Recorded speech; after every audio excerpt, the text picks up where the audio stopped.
Guys, kumusta na? Medyo matagal-tagal na rin akong hindi nakakapagluto ng dinuguan. Pabuti na lang meron akong bisita mamaya. Nag-request, baka daw pwede ko silang paglutuan. Aba, syempre, no? Request granted kagad.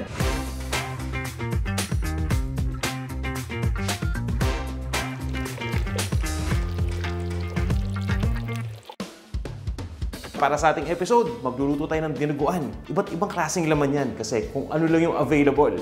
At para sa inyo na hindi kumakain ng dugo, ikaw, pasintabi ha.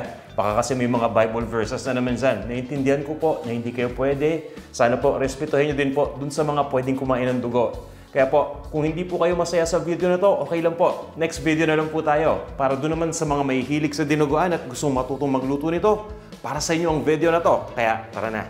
Umpisahan na natin. Yung mga ingredients, makikita ninyo sa description ng video. Mantika. Siyempre pa, used oil lang gamit ko dyan. Ito yung napagprituhan natin ng manok. Isang beses ko palang nagagamit yan. Sibuyas. Gamit kayo ng kahit anong kulay na sibuyas na available dyan sa location nyo. Igisa nyo lang po ng mga 30 to 35 seconds. Bawang.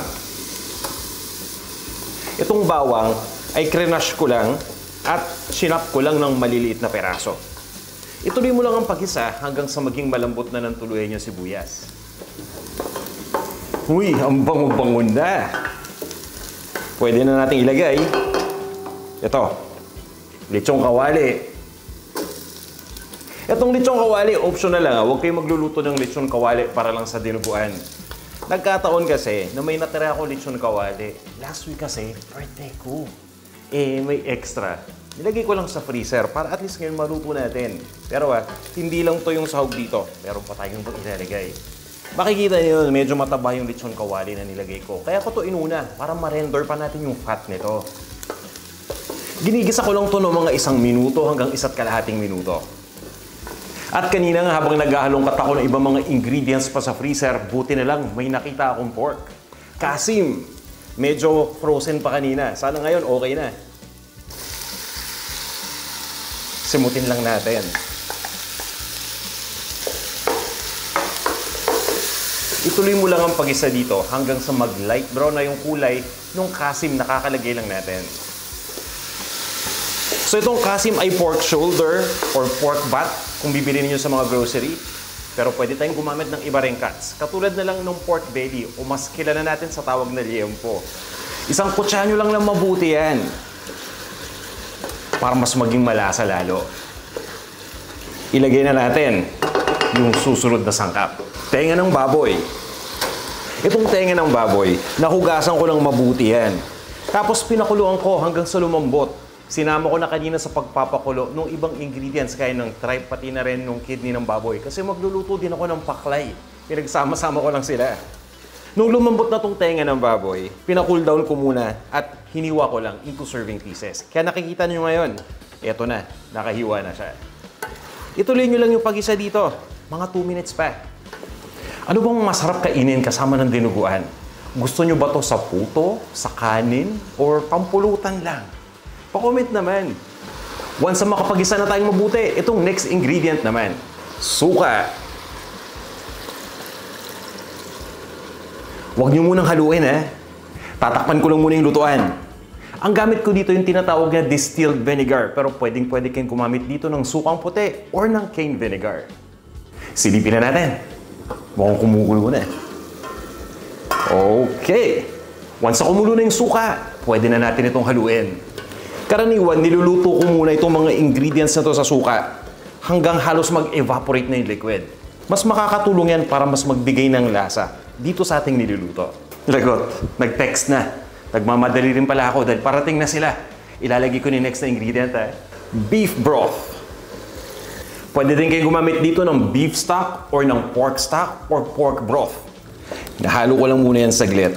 Dito na natin lulutuin mabuti yung mga ingredients sa kakalagay lang natin. Kaya ngayon, itutuloy natin ang pagluto hanggang sa maging malambot na yung kasim. Papabayaan ko lang munang kumulo yan at once na kumulo na, isi-simmer ko lang. Ibig sabihin, i-adjust ko yung apoy sa pinakamahinang setting at itutuloy natin ang pag-simmer hanggang sa lumambot na yung kasim. Kulong-kulo na, no?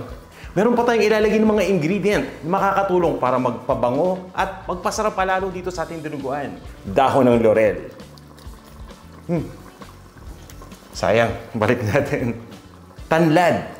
Ito yung lemongrass. Kung mapapansin niyo, pinitpit ko na yung pinakailalim na part. Tapos binuhol ko lang. Ilagay lang natin yan dyan. At ituloy natin ang pagluto hanggang sa tuluyang lumambot na yung pork. Yun yung sinasabi kong isi-simmer na natin. I-adjust ko lang yung heat to the lowest setting. At this point ay mukhang okay na tong pork. Check muna natin. Na-simmer to ng mga 45-50 minutes. So kita ninyo, di ba? So yan na yun. Kuha lang tayo ng kasim. Gusto ko lang malaman kung malambot na ba. So ito kita nyo naman. Malambot na. Siyempre, tanggalin na natin yung tanlad. Ayaw naman natin ito makagat mamaya, di ba? Pati na rin yung mga dahon ng laurel. Best effort. Hanapin ninyo lahat. Tapos tanggalin ninyo. Dugo ng baboy. Again, guys, para doon sa mga hindi kumakain ng dugo o ayaw talaga na nagluluto ng dugo, pasintabi po sa inyo. Sana mapatawad nyo ako. Pero eto na po. Pagkalagay, dahan-dahan lang muna yung paghalo, Ang maganda dito, yung dugo ng baboy na nabibili namin, hindi namumuo agad. Kumbaga may halo na konting tubig yan. Unlike dun sa sariwang-sariwa na pagkalagyan ninyo, namumuo agad, di ba? So yan, hahaluin ko muna to. Tapos pabayaan lang muna natin na kumulo. Importante kasi na itong dugo, lutuin nating mabuti. So ayaw nating tikman yan hanggang hindi siya lutong-luto. Takpan nyo ulit yung inyong lutuan. At this point, naluto ko na to gamit ang pinakamahinang apoy ng 12 minutes. So every 2 minutes, hinahalo-halo ko lang to para hindi dumikit sa ilalim. Hindi kasi non-stick tong gamit kong pan. Tsaka mas maganda syempre, hinahalo-halo natin. Sa tingin ko, ayos lang yung lapot nito. Hindi sobrang lapot, hindi naman sobrang labnaw. So check nyo Diba? Ito yung sabaw niya, yung sauce niya. Pero importante dito yung lasa. Titimplahan pa natin. Sakto yung asim. Ang importante sa dinuguan, saktong-sakto yung pagkakaasim nito para matanggal talaga yung lansa. Ngayon, magtitimpla lang tayo asin. Kailangan pa nito ng asin. Okay, tapos ground black pepper. Optional lang to Hindi pa tayo tapos may ingredient pa tayong ilalagay dito. Ilagay na natin yung siling haba. Nasa sa inyo kung gaano karami Ito. Siling haba. Dami, no? Papabayaan ko na ng maluto yan dyan. Tapos, hindi ko natatakpan. Pabayaan ko mag-evaporate pa ng konti. After mga 2 to 5 minutes, depende na sa lapot, okay na to. Ililipat ko lang sa isang serving bowl. Tapos, tikman natin ulit. Guys, may pahabol ako. Biglang nag-text. Sana daw parang Goldilocks yung lasa. Kaya ito, di ba manamis na miss yun? Lalagay lang tayo ng brown sugar. Kunti lang. O yan. Yun lang naman yun. Para lang at least, di ba, malapit yung lasa. Tapos, ililipat ko na to sa serving bowl dahil sakto na yung pagkakaluto natin dito.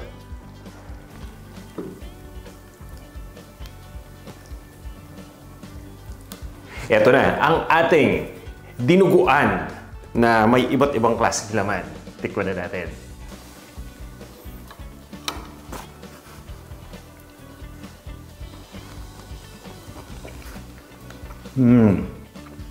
Sakto yung pagkakalambot. Pagdating sa lasa, hindi sakto. Malasa, masarap. Seryoso. Magbenta na lang kaya ako nito.